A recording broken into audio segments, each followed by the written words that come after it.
అంటే ప్రవీణ్ గారికి ఈ రోజు ఆయన మరణించిన తర్వాత చాలా మంది పాస్టర్స్ వచ్చారు.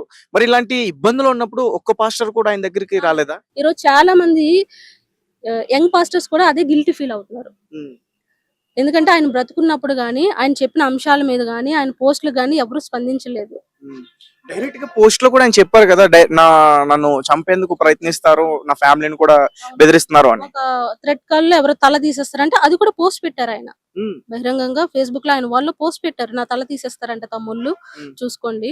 హ్మ్. అయినా నాకు నేనుగానే ఉంటాను. మీరెలా ఉంటారు? అనే హ్మ్. విధంగా ఆయన పోస్ట్ ఆయన అభిప్రాయాన్ని పోస్ట్ రూపంలో పెట్టుకున్నారు. హ్మ్. దానికి కూడా అంటే మామూలుగా పెట్టారేమో!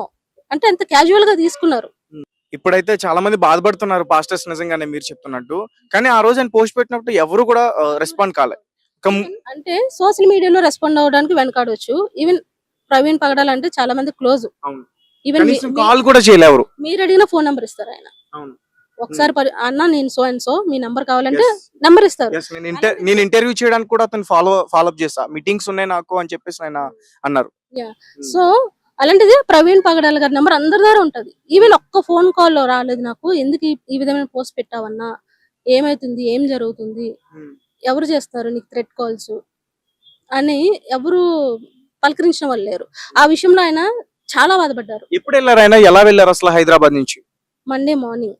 ఎలా? వెహికల్ మీద ఇక్కడి టూ నుంచి? Wheeler, two wheeler. ఇక్కడి నుంచి టూ వీలర్ మీద ఏపీ వెళ్తారు. ఓకే. ఇదే ఫస్ట్ టైమ్ కాదు. హ్మ్. కాకపోతే ఆ రోజు టూ వీలర్ మీద వెళ్ళట్టు నాకు కూడా తెలీదు.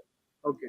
అంటే ఆయన ఆయన షెడ్యూల్ ఏంటనేది నాకు తెలుస్తది. ఏ మీటింగ్స్‌కెళ్తదని నాకు తెలుస్తది గానీ, ట్రావెల్ ఎలా చేస్తారన్న విషయం నాకు కూడా చెప్పరు. అది బై రోడ్డా?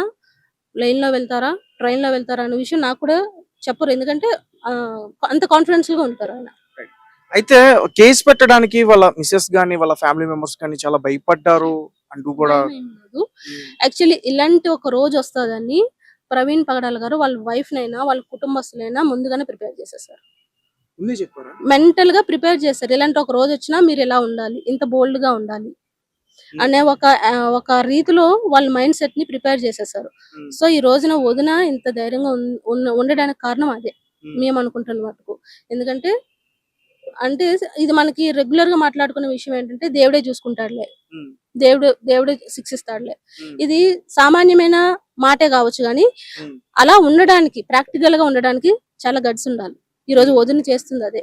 దేవుడే శిక్షిస్తాడు. హ్మ్. ఆయన వదిలి ఆయన చేసిన పని కంప్లీట్ అయిపోయింది. ఆయన వదిలి కానీ ఆయన వెళ్ళిపోయిన ఆమె వెనక్కి తగ్గిన పాస్టర్స్ ఎవరు కూడా వెనక్కి తగ్గేటట్లు కనిపించట్లా. కమ్యూనిటీ అంటే క్రిస్టియానిటీ అనేది తగ్గట్లేదు. అంటే ప్రవీణ్ అన్న విషయంలో జరిగిన ఈ ఘోరం మీద కామ్‌గా ఉంటాం. మౌనం పాటిస్తే రేపొద్దున్న ఇంకో సేవకుడు ఇప్పుడు ఆయన రాజమండ్రి వెళ్లారు కదా! అక్కడ ఏదైనా మీటింగ్ ఉందా? లేకపోతే పర్సనల్‌గా? కొవ్వూరు మీటింగ్ ఉంది. డే మీటింగ్ అది చూసుకొని ఆయన స్టార్ట్ అయ్యి రాజమండ్రి స్టార్ట్ అయ్యారు. ప్రవీణ్ గారు ఎన్ని ఫోన్స్ యూజ్ చేస్తారు? 2 2. హ్మ్. సో 2 ఫోన్‌లు కూడా పోలీసులు ఆల్రెడీ తీసుకొని ఉంటారు తీసుకున్నారు. ఇన్వెస్టిగేషన్ కోసం. తీసుకొని ఉంటారు. సో ఆయనకి పంపించిన వాయిస్ రికార్డ్స్ గాని, మీకు పంపించిన వాయిస్ రికార్డ్స్ గాని అవన్నీ కూడా అందులో ఉండే ఛాన్సెస్ ఉంటాయి. అంటే ఆయన ఏం డిలీట్ చేసుకోరు. హ్మ్. ఏం డిలీట్ చేసుకోరు. అంతా ఉంటాయి. ఓకే. హ్మ్. మీకేమనిపిస్తుంది మేడం? పర్సనల్‌గా మీరు చెప్పండి. మీకేమనిపిస్తుంది అంటే ఈ మరణం ఈ చేసిన లాస్ట్ సంభాషణ అదే గాబట్టి నా అనుమానం గూడా అదుంది. హ్మ్. ఎందుకంటే ఆయన భయపడిన రీతిగానే జరిగింది. నిజంగానే ఆయన్ని వెంబడించి ఇలా చేశారన్న ఒక అనుమానం నాకు కూడా ఉంది. షూ మార్కులున్నాయి ఛాతీ అవును. పైన అంటూ కూడా మాట్లాడుతున్నారు. అండ్ చెక్క ముక్కల గురించి ఇంకోటేంటంటే మాట్లాడుతున్నారు. ఏ కారు మీద వెళ్ళినా, టూ వీలర్ మీద వెళ్ళినా బండి ఫుల్ కండిషన్‌లో ఉంటేనే ఆయన తీస్తాడు. హ్మ్. చిన్న ప్రాబ్లమ్ ఉన్నా కూడా బై ఫ్లైట్ ఎళ్ళిపోతారు ఆయన. హ్మ్. సో, ఆ రోజు టూ వీలర్ తీశారంటే ఖచ్చితంగా అది కండిషన్‌లో ఉండే ఉంటది. హ్మ్. కాపోతే మనం అక్కడ కొవ్వూరు టోల్ గేట్ దగ్గర ఫుటేజ్ చూసినప్పుడైతే బండైనా, మనిషైనా చాలా అన్‌కండిషనల్ స్టేజ్‌లో ఉన్నారు. హ్మ్. బండి అదంటే ల్యాంప్ లేదు. నార్మల్‌గా ఇప్పుడు చాలా మంది కూడా అదే అడిగే ప్రయత్నం చేస్తున్నారు. ఆ టోల్ గేట్ దగ్గర నుంచి మాత్రమే సీసీటీవీ ఫుటేజ్ చూస్తున్నారు. ఆయన ఎగ్జాక్ట్‌లీ ముందు నేనదే నుంచి వచ్చే సీసీటీవీ ఫుటేజ్ కూడా తీస్తే ఇంకా అసలు ఏంటి అవును. హెడ్‌లైట్ ఎలుగుతుందా లేదా అనేది కూడా తెలుస్తుంది గదా! తెలుస్తది. అని. అవును. నేను అంటే కొవ్వూరు ఎవరైనా పగలగొట్టారా హెడ్‌లైట్ అనేది కూడా కొంచెం అనుమానాలు ఉన్నాయి గదా! ఎగ్జాక్ట్‌లీ. హ్మ్. ఇప్పుడు కొవ్వూరు ఫుటేజ్ ఏదైతే బయటకొచ్చిందో, కొవ్వూరు టోల్ గేట్ రీచ్ అవ్వక ముందు హ్మ్. విజయవాడకి మధ్య ప్రాంతంలో ఉన్న సీసీటీవీ ఫుటేజ్ మీరు కలెక్ట్ చేయండి. హ్మ్. తెలుస్తది. హ్మ్. అని మేము కూడా పోలీస్ డిపార్ట్‌మెంట్‌కి మా అనుమానం వ్యక్తం చేయడం జరిగింది. ఓకే. హ్మ్. సో ఫైనల్‌గా ఒక విషయం చెప్పండమ్మా. ఇది చాలా పెద్ద ఘోరమైతే జరిగింది. దీని మీ అభిప్రాయం చెప్పండి.